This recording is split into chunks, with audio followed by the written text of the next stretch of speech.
ქალბატონმა ფონ დერ ლაიენმა ახლახან ღიმილიანი სახით მოაწერა ხელი ჩვენი სოფლის მეურნეობის განადგურების დოკუმენტს. მან ამ დოკუმენტს ხელი 25 წლიანი მოლაპარაკებების შემდეგ მოაწერა, რაც თავისთავად იმას ნიშნავს, რომ ამ ხელშეკრულებას დიდძალი წინააღმდეგობა ახლდა. რატომ არსებობდა წინააღმდეგობა? რადგან ჯერ კიდევ არსებობენ ისეთი ადამიანები, რომელთაც სურთ დაიცვან საკუთარი სოფლის მეურნეობის სექტორი, რომელმაც საუკუნეების განმავლობაში მოახდინა ჩვენი ერების ფორმირება. ფონ დერ ლაიენისთვის მერკოსური მაასტრიხტის შეთანხმების ლოგიკური გაგრძელებაა. ეს ცენტრალიზებული გლობალისტური ევროპაა, რომელსაც სურს ყველაფრის კონტროლი, ყველაფრის მართვა, ჩვენი ერების საზიანო. თუმცა საბოლოოდ კოლეგებო, ამაზე ჩვენ შესაბამისი რეაქცია უნდა გქონდეს. განამართლა აპირებთ თქვენი პრეროგატივების მუდმივად ბრიუსელისთვის დათმობას ყველანაირი პრეტენზიის გარეშე. ამაზე უარესი კიდევ ის არის, რომ თქვენ ამ პროცესებში აქტიურად მონაწილეობთ, რადგან აშკარად ჩანს, რომ რამდენიმე თქვენგანი მერკოსურს მხარს უჭერს. თქვენ შორის არიან ადამიანები, რომლებიც ღიად უჭერენ მხარს ამ შეთანხმებას და არიან ადამიანები, რომლებიც მხოლოდ თავს აჩვენებენ, ისე თითქოს მასზე წინააღმდეგებიან. მე საჯაროდ მინდა ეს ფარისევლობა დავგმო. პრეზიდენტმა მაკრონმა მისი 8 წლიანი საპრეზიდენტო ვადის განმავლობაში არაფერი მოიმოქმედა მერკოსურის წინააღმდეგ. მან არაფერი გააკეთა ვეტოს უფლების მქონე უმცირესობის გასაძლიერებლად. ის ახლა საჯაროდ ისე პოზიციონირებს, თითქოს მერკოსურის შეთანხმებას ეწინააღმდეგებოდა. თუმცა კარგად იცის, რომ ახლა უკვე გვიანია. მისი საჯარო განცხადებები მერკოსურის დაგმობის შესახებ ერთადერთ მიზანს ემსახურება. ჩაახშოს კრიტიკისა და პროტესტის ის უზარმაზარი ტალღა, რომელიც მასსა და მის მთავრობას დამხობით ემუქრება. რაც შეეხება ფონ დერ ლაიენს, მან გვერდი აუარა ჩვენს პარლამენტს. ეს უპრეცედენტო მოვლენაა. მან შეთანხმება ორ ნაწილად გაყო, რათა კომერციული ნაწილის დაბლოკვა წევრი სახელმწიფოების ვეტოთი ვერ მომხდარიყო. მოგვიანებით კი მან ეს შეთანხმება პარლამენტს მხოლოდ რატიფიცირებისთვის წარუდგინა. იმ დროს, როდესაც ის უკვე ამოქმედებული იყო. ეს ნამდვილი სკანდალია. კოლეგებო, განა არ დაგმობთ ასეთ არადემოკრატიულ პრაქტიკას.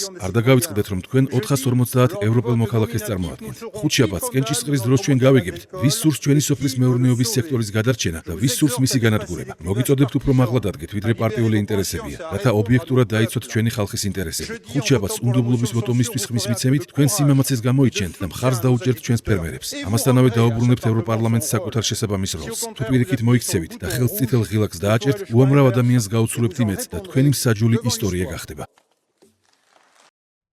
გამოიწერე და გაიგე ამბები ლიბერალური ცენზურის გარეშე.